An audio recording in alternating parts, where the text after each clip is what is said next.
So the next question then is, how do I know if I need solid state disk?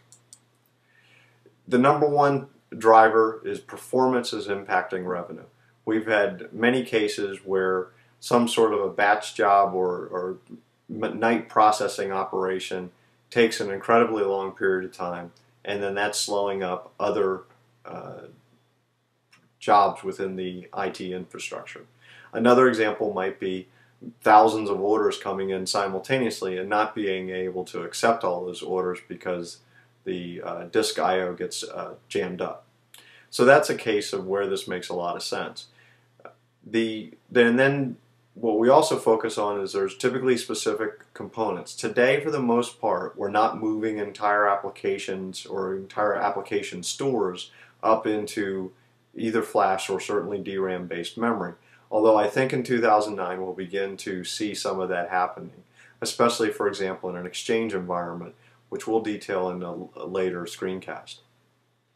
So what we're looking for is specific files that get very, very busy in certain environments. And those typically are indexes, redo logs, and undo logs. As you know, components of a database application.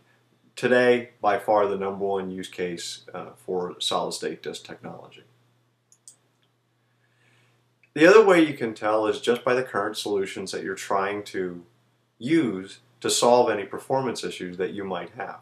So for an example, you might be using large array groups with 15K drives. You might be short stroking those drives.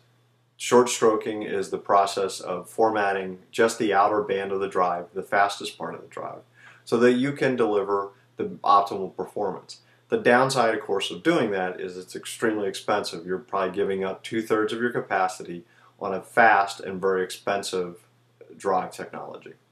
So that's a problem. The third option is what we call wide striping. In some of the virtualized storage systems, you will see this technology pretty commonly, and that's the ability to put data on, again, those outer bands of drives, certain types of data, and then, but now you're able to use the other data, the other section of the drive as well. So at least you don't have the wasted capacity. Again, those are very popular, and it's something that we expect to continue to see.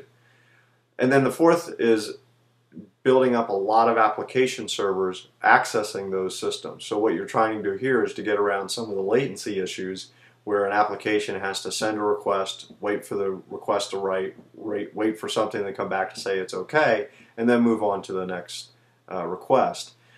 What we're trying to do with throwing a lot of servers at it is being able to handle multiple requests simultaneously into an application. Of course, throwing 25 to 30 servers to increase performance also gets very expensive, not only from just acquiring the servers, but also from software licensing and power and cooling costs.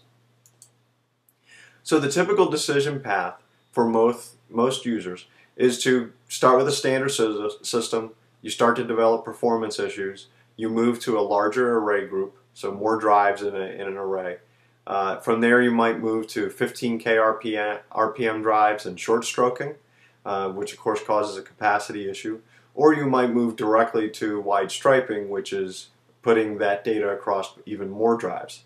And we think we don't like short stroking, and if you're in an environment where you can't wide stripe and your only option is a short stroke, we recommend that you immediately start looking at solid state disk technology. If you're in an environment that does have wide striping available to it, some of the virtualized systems, we certainly recommend that first prior to going after a solid state disk technology.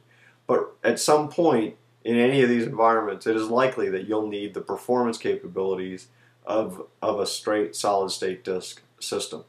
And then from the decision point there is to look at, do I use a DRAM based solid state disk or do I use a flash solid state disk? And as we said before, it is a write heavy decision versus a read heavy decision most commonly.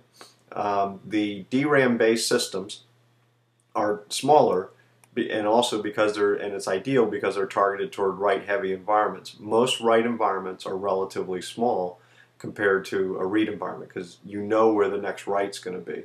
It's very hard to predict so many times where the next read's going to be, so you need a bigger area to be able to encompass all of that.